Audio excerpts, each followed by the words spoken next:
Alright, everybody. So, earlier I got a chance to go see Alien Romulus, and short review, I loved it. This is probably one of my. Is definitely in the list for one of my favorite movies of the year. Which is funny because I am not the biggest Aliens fan. I don't hate the movies, it's just I never been like the biggest fan. Love the first one, love the second one, but I barely seen them. I barely remember them. Like the ones I have seen the most were are AVP, both of them, and Prometheus. Those are the ones I've seen the most. Not because I really like them, it just I don't not even sure why. But I don't know. This is I need to do a full on marathon of these movies. We'll do that for like another summer or Halloween event. Who knows? But yeah, Alien and Romulus. This was I don't know because I watched. Watching the trailers, I was expecting this to be something amazing, something very special, something haunting, something thrilling, and I was correct. So from what I can tell, just from the movie alone, because I didn't really look anything up, this takes place between Alien and Aliens, and we followed this group of young colonists are out on this far off planet. I don't think the planet had a name. It's just I can't remember what the name was. And we follow our main lead, Rain, and her brother and their group of friends. They take off. They want to go to this shuttle. Or not really shuttle. It's one of those space stations. It's just floating out on the atmosphere, just abandoned. Wanted to get some of the cryo stations so they can do their own little job. But unknowns to them, there's already something inside the ship. And just like the dumb idiots that they are, they wake it all up. Alright, so let me look at my list real quick. I put like a list of my pros and cons on my phone after I left the theater right away, so it's all my noggin. Like the first thing that really noticeable about the film and that I really love is the cinematography. The cinematography in this movie is excellent. You can even see that in the trailer.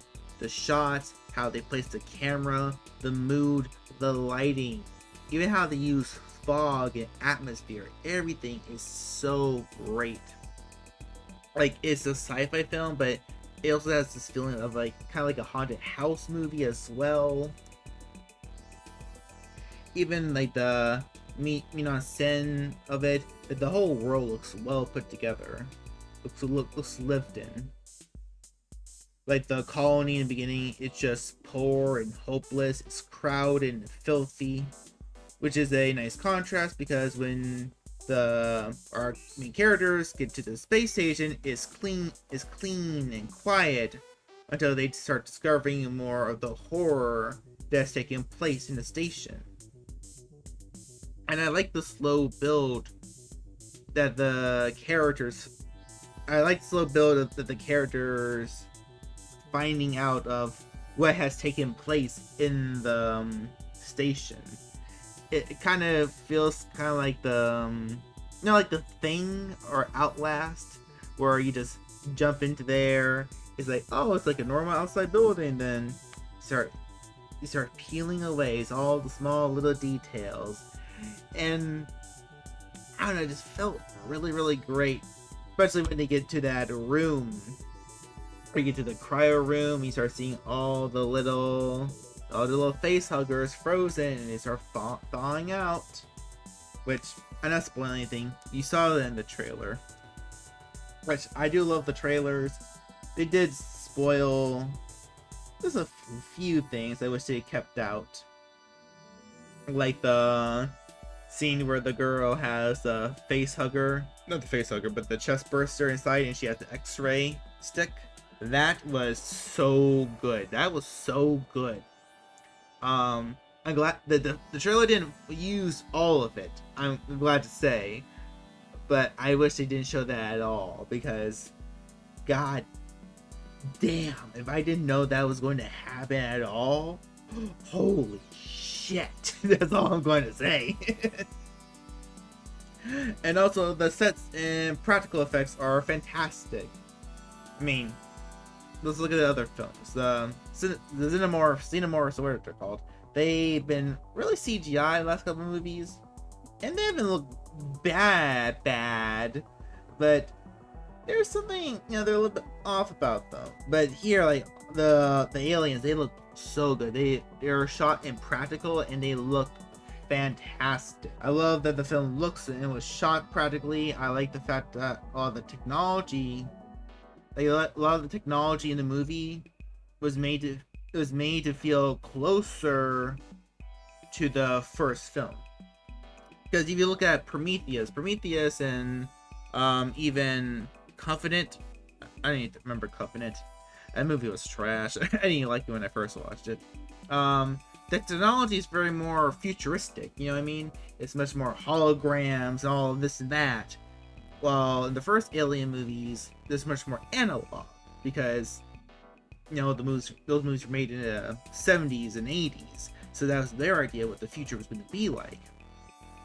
So this movie is like a good middle ground of what we saw in the first Aliens, and kind of like a little bit bigger, I guess you could say. Like, it still feels analog but futuristic. It still feels practical, and I love it. Everything feels hands-on. And speaking of hands-on, like I said about the Xenomorph, that the fact that they actually use a guy in a suit, which the suit looks great, that the Xenomorph was actually scary. I can't remember the last time that thing was actually made me tense up in my seat. And what makes it work is that you barely see the monster. I mean, when it's on screen, it's barely there for you to get comfortable with it. The first time you see the Xenomorph, it is... Sorry, I gotta move this thing if I fall off the desk. The first time you see the Xenomorph, it is barely on screen. It's coming out of his cocoon, because we get to see a little bit more of his life cycle. And it is freaky. Then the second time you see it, it is perched on this I guess like a container, and it's still kind of like hidden in the shadows. Then when it moves away, still hidden in the shadows. Like, you see it full, you get to see the monster fully, but you never get, the camera doesn't stay on it long enough for you to feel, oh, that's the monster, that's the Xenomorph, that's the cool action figure for you to play with. Which, nothing wrong with that interpretation of the monster. I mean, AVP, I think at least the first one does that well. Kinda. I don't remember. I haven't watched the movie in probably like over 10 years. Has it been that long? It feels like it's been that long. Like, that version of the Xenomorph can work, but for a horror, strictly horror, which this movie is, this is how it works so well. And this is mostly a horror film. Like, there are action elements, but this is strictly made to be a horror. It is horrific, it is tense, it is suspense. And the film uses that suspense well. It keeps you on the edge of your seat. There's not a lot of blood and guts for the killing. Like, there is, but it's used when it need be. Most of the scare is basically to freak you out, to make you guess who's gonna die, who's gonna live, and just how dangerous these creatures are. Like I said, this is the longest time that these monsters really felt this dangerous, especially the face huggers, because I always thought the face huggers were going to be, or just like the weakest form of the life cycle of the Xenomorph. But no, they are much more dangerous in this version. I guess you can see this is where a lot of the more CGI elements of the monsters were used, because they're actually like leaping and jumping around, and I'll give for this one, it works because it is so freaky, and when they actually do get the close-ups on them, you get to see the practical monster, and when they actually show what the xenomorph does, not the xenomorph, but the facehugger does, when they show the, I guess the tube, I'm not even gonna say tube, I don't know, the dick, when its dick is going down your throat, like, oh god, oh god, no. I need an adult, I need an adult, I need an adult. Please someone blow the whistle, god damn. Like, body horror, I use body horror, but god damn, it made me squeamish in my seat. But for our emotional lead through for the film, like I said, is our main character Rain, her brother Andy. Andy is not human, he's an android, a synthetic humanoid, a synthetic life form. Is set before her parents died. They found Andy and they reprogrammed him to be, I guess, a caretaker or just a brother for a Rain or something like that. And I guess the best way to say that Andy is like a perfect robot. He's kind of messed up. He's kind of janky. And you can read it as a person taking care of their sibling who has special needs, because she's always, because in the beginning of the film has to guide him where to go, tell him not to talk to those people. She has to always help him, always prepare him, and it's very sad. It's very sweet. You can tell how much she loves him and how much he doesn't fully understand why he is being picked on, and you can see those kind of parallels. But also, kind of spoilers, but Andy changes later in the film, and it really affects Rain. She can't trust him. She doesn't know who he is anymore. He becomes almost a whole new person. It's very similar to those stories of people who suffer a brain injury, and their whole personality changes. It really does feel like elements of mental health and family dynamics. And maybe I'm reading into it. I'm not exactly sure. I know I'm not exactly expressing this in the best possible way. But I don't know. That part of the film was really, I don't know. I found it sweet. I found it sincere and also horrifying, because you have someone that you love and trust. Then one moment something bad happens, and then you cannot trust them anymore, and you don't know if and when they'll become that person again. Okay, for cons though, there are some cons. There are some negatives. The rest of the characters kind of suck. The boyfriend, Rain's boyfriend, I guess he's kind of her boyfriend. I guess that's what I kind of got. He's kind of good. I kind of like him. His sister, she's okay. The rest kind of suck though. Like, they really have no personality. And one of the guys is just, he's that guy in every horror movie. He's the asshole who's meant to be an asshole, and they explain why he's like that, but it's more or less, it's just thrown out just to be there. And well, no, it's thrown there kind of like an early warning for a change to another character. But I don't know, maybe it's just how it's played out. It didn't work. Like, the rest of the characters didn't fully work. They didn't fully flesh out, which I'm fine with, because Rain and Andy were okay. I really do like those characters. And if this film, I know that I heard they're getting a sequel, so if these characters do come back, Rain and Andy, But I don't care. Let these meat fodders die. I mean, they did give good performances, but like I said, I don't know, there's something missing. There's something missing. There's no spark. There's no spark. Oh yeah, and near the end, one of the characters takes something. Like they take a syringe, a drink or something, and I have no idea why she does it. And if you watch the film, you know what I'm talking about. And if you can explain why she does it, please let me know. And again, there's one last thing that is I'm very mixed on, and that is the ending. Okay, so the movie has a great final act. Like, we had this awesome, great ending, like lots of bullets, lots of acid blood that's flowing in zero gravity. That's all I'm gonna say. There's a lot of zero gravity in this movie. This hallway thing that actually really reminds me at the end of Hollow Man for some reason, and it's really great. The movie is sealed tight. It feels like this is the end. We're leaving it open for a sequel to continue this if need be. And then the movie keeps going for an extra 20 minutes. And I am very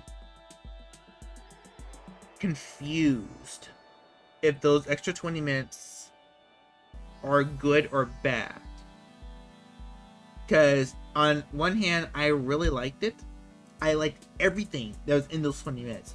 I liked the thing that was introduced. I liked the body horror. I liked the cinematography, the setting. I liked the conclusion of it. Everything was phenomenal.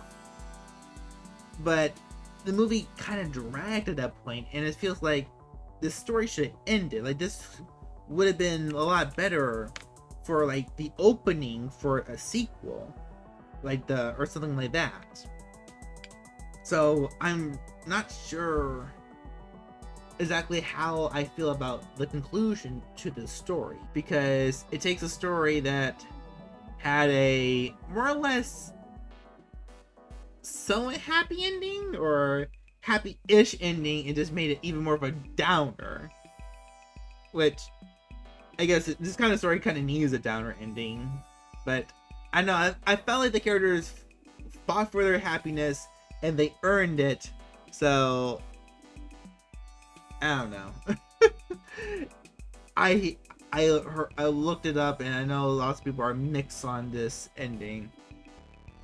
I know most people straight out hate it. So I really know your people's opinion. What do you think about this about the ending? Did you really hate it? Did you really like it? Are you like me? Or are you just like mixing about it?